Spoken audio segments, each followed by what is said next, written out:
की मस्करी सोमवार से शुक्रवार शाम 6 बजे क्यू टीवी पर जरा हटके।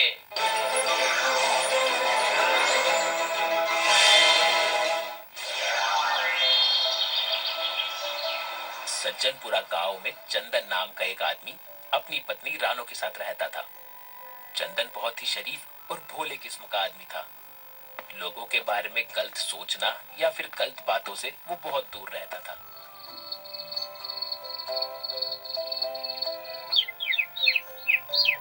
एक दिन वो घर में बैठा खाना खा रहा होता है कि तभी उसकी पत्नी रानो उसे कहती है, सुनिए जी, कब तक आप सिर्फ खेतों में काम करके घर की रोजी रोटी चलाते रहेंगे? पैसे कमाने का कोई और जरिया तो सोच लीजिए। भाग्यवान, तुम इतना परेशान क्यों होती हो? समय आने पर सब हो जाएगा। और रही बात पैसों की, तो वो खेतों में काम करने से आ ही तो रहे हैं। क्या जरूरत है कोई और काम करने की? आप भोले के भोले ही रहेंगे। भला पैसे किसको बुरे लगते हैं? अगर आप खेतों में काम करने के साथ साथ कोई और काम करना शुरू कर देंगे तो हमारे पास पैसे आने का एक रास्ता और खुल जाएगा। आप ये बात क्यों नहीं समझ रहे हैं?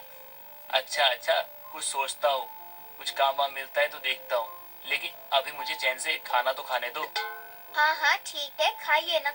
मैंने आपको खाने के लिए थोड़ी ना रोका है। रानो इतना कहकर खाली बर्तनों को उठाकर वहां से चली जाती है और चंदन खा पीकर आराम से सो जाता है। अगले दिन वो खेतों में काम करते हुए अपनी पत्नी की कही हुई बातों पर विचार करने लगता है। वैसे बात तो रानो सही कह रही थी। अगर मैंने अपना कोई काम खोल लिया तो धूप में खेतों में काम नहीं करना पड़ेगा। लेकिन क्या काम करूँ, कुछ समझ में नहीं आ रहा। रानो, कल तुम कोई दूसरा काम करने की कह रही थी। मैंने तुम्हारी बात सुनी नहीं। आज बोलो, क्या कह रही थी तुम? बोलने का क्या फायदा है? करना तो आपको वैसे भी नहीं है। कैसी बात कर रही हो तुम? अरे काम करना है तभी तो पूछ रहे हैं। अगर तुम्हारे दिमाग में कोई काम धंधा ऐसा कुछ है तो बता दो हमें, हम वही कर लेंगे। अगर उससे अच्छी कमाई हुई तो। हाँ बिल्कुल है, तभी तो बोला था। लेकिन आप सुनोगे तब ना। अब ताना मत मारो। क्या काम है तुम्हारे दिमाग में, बताओ। मैं क्या सोच रही हूँ, आप ससुर जी की तरह मिठाई की दुकान लगाइए। आप इतने साल से उनके साथ थे, आपको अच्छी मिठाई बनाने भी आती होगी। अरे हाँ, ये तो मैंने भी सोचा था। तुम बिल्कुल सही कह रही हो। अभी दीपावली आने वाली है और दुकानों पर भीड़ भी होगी मिठाई के लिए। हम अगर मिठाई का काम चालू करें तो ज्यादा सही रहेगा। हमारी कमाई भी अच्छी होगी। मैं हमेशा से ही सही बोलती हूँ। अब चलिए पहले दुकान की सफाई करते हैं और मार्केट से मिठाई लेकर आते हैं। ससुर जी के जाने के बाद आपने उस दुकान की तरफ मुड़कर भी नहीं देखा है। हाँ हाँ, चलो चलो, अब देर मत करो। अरे बाप रे, ये दुकान तो बहुत गंदी है। इसे हम साफ कैसे करेंगे? आप कोई भी काम करने से पहले डर क्यों जाते हैं? मिलकर करेंगे तो सब हो जाएगा। चलिए काम पर लग जाइए।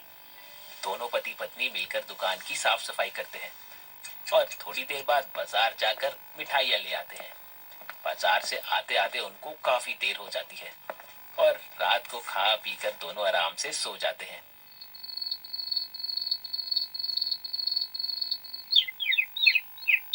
अगली सुबह चंदन अपनी मिठाई की दुकान पर बैठना शुरू कर देता है।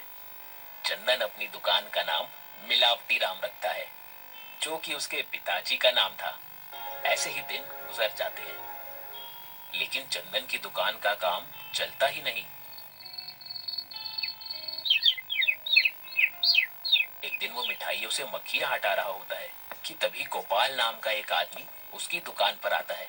क्या बात है चंदन भाई, तुमने तो अपना बढ़िया काम जमा लिया। मिठाई की इतनी बड़ी दुकान खोल ली, और क्या चाहिए? गोपाल भाई, दुकान खोलने से कुछ नहीं होता है, दुकान चलनी भी तो चाहिए। देख नहीं रहे हो, सुबह मक्खियां हटा रहा हूँ। कोई बात नहीं, थोड़ा सब्र रखो। अभी अभी तो तुमने दुकान खोली है, चल जाएगी कुछ ही दिनों में। उसी का इंतजार कर रहा हूँ कि कब बाकी दुकानों की तरह हमारी भी दुकान चले, हमारी भी दुकान पे भीड़ हो। पूरे गांव में एक मेरी मिठाई की दुकान है, फिर भी लोग मेरे यहाँ ना आकर बाजार जाते हैं और मिठाई खरीदते हैं, जैसे मेरी मिठाइयाँ मीठी नहीं कड़वी होती हो। भाई बुरा ना मानो तो एक बात कहूँ? हाँ भाई बोलो। आज तक मैंने कोई बात का बुरा माना है क्या जो अब मान जाऊंगा? बोलो। तुम्हारी दुकान पर ग्राहकों का ना आने का सबसे बड़ा कारण है तुम्हारी दुकान का नाम। तुमने पहले ही अपनी दुकान का नाम मिलावटी मिठाई वाला रखा है, जिसे पढ़ते ही लोग वैसे ही भाग जाएंगे। गोपाल भाई, ये नाम मेरे पिताजी का है। मैंने ये दुकान उन्हीं के नाम पे खोली है। दुकान का नाम मिलावटी मिठाई वाला रख दिया तो इसका मतलब ये थोड़ी है कि मिठाइयों में मिलावट करता हूँ। अरे भाई, अब ये बात ग्राहकों को थोड़ी ना पता है, क्योंकि जो दिखता है वही बिकता है। तुम्हारी दुकान का नाम पहले ही मिलावटी मिठाई वाला है, तो लोग तुम पर भरोसा कैसे करेंगे?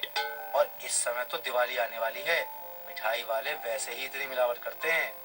भाई तो मैं ऐसा क्या करूँ जिससे मेरी दुकान चल जाए?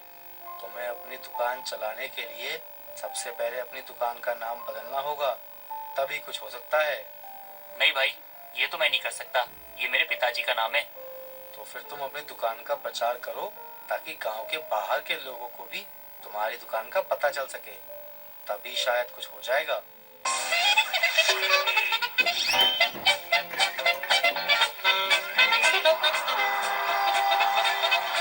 Super comedy express break free सुबह 10:30 और शाम 5 बजे क्यू टीवी पर जरा हटके। वाओ, एक पढ़ाई में फर्स्ट आने के लिए और दूसरा स्कूल में बेस्ट खेलने के लिए। वाह दीदी।